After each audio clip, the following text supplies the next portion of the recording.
BBL Drizzy, they want a new body, they asked me for it. The last one. And the spin begins. I told y'all this man is not going anywhere anytime soon. He just got a $400 million recording deal. He's not going to just take Kendrick's lashing of him in the battle and go away. He's spinning the BBL Drizzy narrative over the BBL Drizzy beat. He's going to continue to do this. This is what's going to happen. And in every verse, every song that he releases this summer, he's going to address and try to undo everything that Kendrick has done to make Drake look a certain type of way. So let's continue.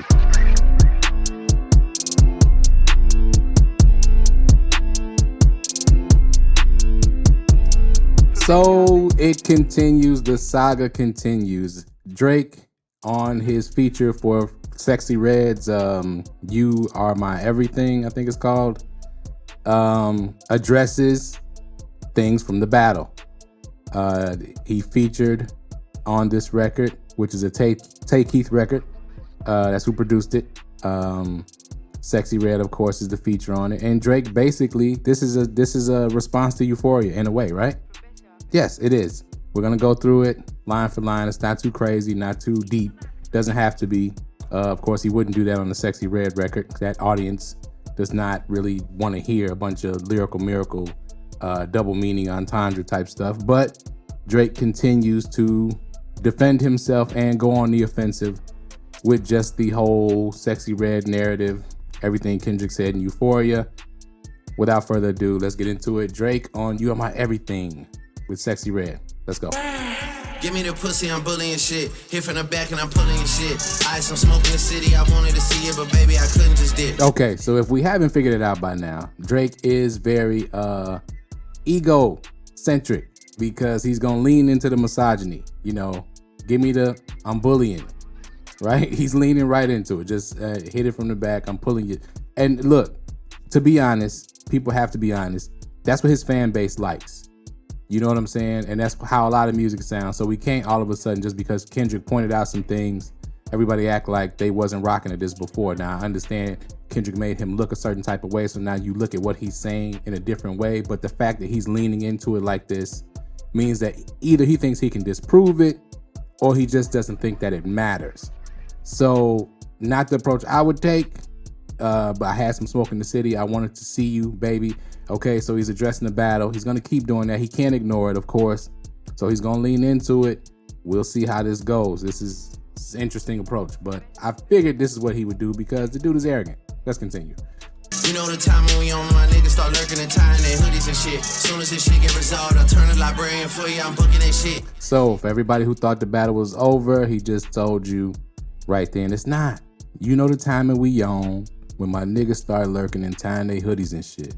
Soon as this shit get resolved, I'll turn the librarian and I'm booking that shit. So look, this is what he's saying. As soon as it's resolved, that means it's not resolved yet. What does that mean? He's gonna wait for Kendrick to release his album. I'm sure he's strategizing on some way to interrupt it, some way.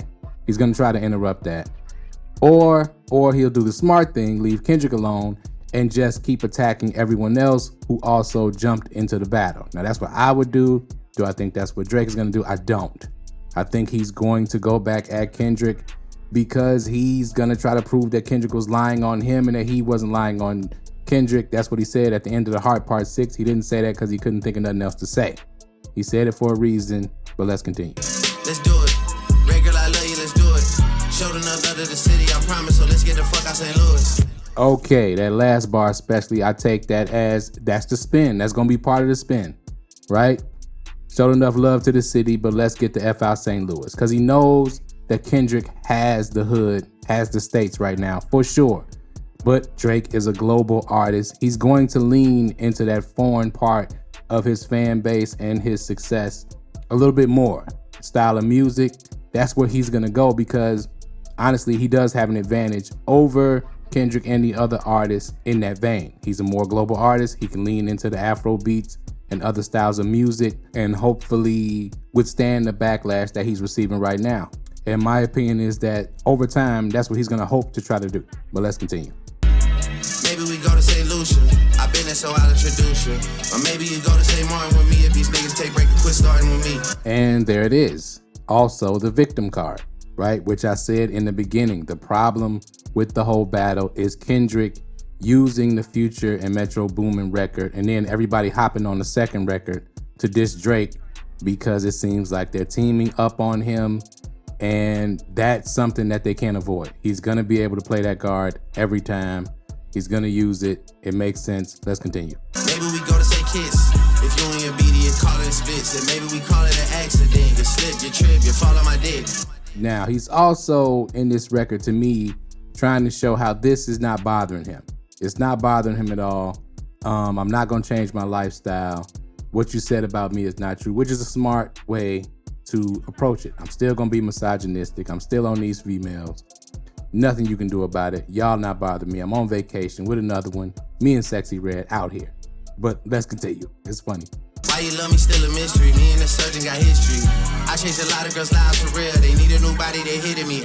Now, he's also leaning into his fan base right there. Again, now Drake's core fan base is influencers, IG models, BBL and plastic surgery receivers. Those who are the patrons of the plastic surgery thing. So now he's trying to spin the BBL Drizzy situation. I'm just gonna point out that he's not denying that he's had surgery.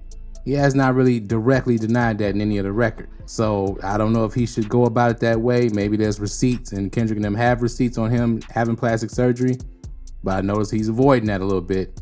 So let's continue. BBL Drizzy, they want a new body, they asked me for it. The last one, John, he did it for free, cause I sent over so many platforms for him, but red. Don't even... And the spin begins. I told y'all this man is not going anywhere anytime soon. He just got a $400 million recording deal.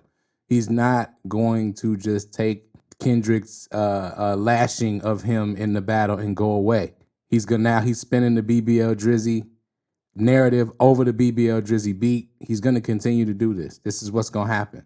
And in every verse, every song that he releases this summer, he's going to address and try to undo everything that Kendrick has done to make Drake look a certain type of way. So let's continue. Worry about all of that shit. Just keep it natural for him, I swear. I got a passion for you, I swear. I got a traction for you, I swear. Yeah, you think I'm a bachelor girl, but I swear. Now, this part where the all I swear and all of that, to me, not only is he talking to, of course, Sexy Red in the record, but I think he's also kind of trying to talk to his fan base a little bit. I got a passion for you. I got attraction for you. You think I'm a bachelor, but I swear. Ladies, don't turn on me. I'm still Drake who make the songs that you like to dance to in the club. It's an angle. It's an attempt. Now, whether it's female fans buy it or not, we'll see. And the next line and the next set of lines is real interesting as far as record business talk and Sexy Red being on the record. Very interesting. Let's listen to it right quick. Yeah, you ain't get your masters, but I still breaking your back in the master bedroom, I swear. You sent a pic in them shorts and I had to sing your caption like I was there. You the hood bitch in my dreams, sexy girl, you just asked for me and I'm there. Wow.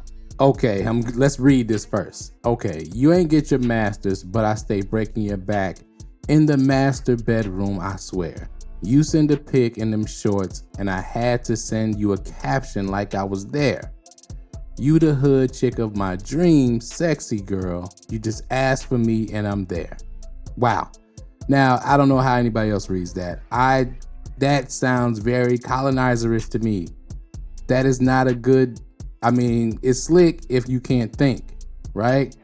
If you kind of enamored with somebody and you're not really thinking, but you ain't get your masters. But who does he sound like? He sounds like some kind of record executive. That sounds Weinsteinish a little bit. A little bit, it does sound like that. I'm just saying, I think that last little part there was a mistake. I think Kendrick or whoever is definitely gonna be able to hit him over the head with that. Cause that leans right into the narrative that you are to industry for the people. And you are industry puppet. That last little set of bars, that was not, but he's leaning into the narrative and not running from it. So that's his approach. Now, if I was the ladies, he's been catering to them throughout the whole verse, then at the end slips in some BS. That's how I think the lady should take that. You know, cause like he trying to play you and trying to play Sexy Red on her own record. Now whether she cares, and I have my own thoughts about where Sexy Red even comes from as an artist, but so I don't think it matters to her. But yeah, this was Drake. I told y'all this wasn't gonna be over though. I told you he was not gonna go away. Now, my next set of videos that are gonna be about this are gonna go through, first I'm gonna go through Scary Hours album, which is where Drake really asked for all of this smoke that he's getting. He asked for it in the Scary Hours album. Now that looking back on it, this is why this happened. Now, whether Kendrick and those guys baited him into it, I think part of that happened as well, especially with things behind the scenes. But Drake asked for all the smoke that he's getting. So this is not really a surprise to him like he made it seem like. Now, maybe the aggression of everybody jumping on one record like they did, and Future and people that he didn't expect to be in it, getting in it, was probably a surprise to him. But he knew this was coming and he asked for it on Scary Hours. Now I'm gonna go through the tracks where he does ask for it and he does threaten some of the artists. And we're gonna go through, I'm gonna go back to the Kendrick records. There's a lot of subs and a lot of disses that they both have thrown back and forth at each other throughout the years. Of course, we all know that, but there's a lot of them that are missed. I'm gonna be going over most of the records where they diss each other. And we're gonna compare and see how this built up to this war. This is an all-out war. I think what we just witnessed was just the first battle. And this is gonna continue definitely throughout the rest of this year, probably into Drake's next album, whenever that comes out. And who knows how long it's gonna last. But let me know what you think in the comments below. Hit that like button, hit that share button, hit that subscribe button. Thank you all for watching, commenting, subscribing to Professor Lex Beats. And as always, we out.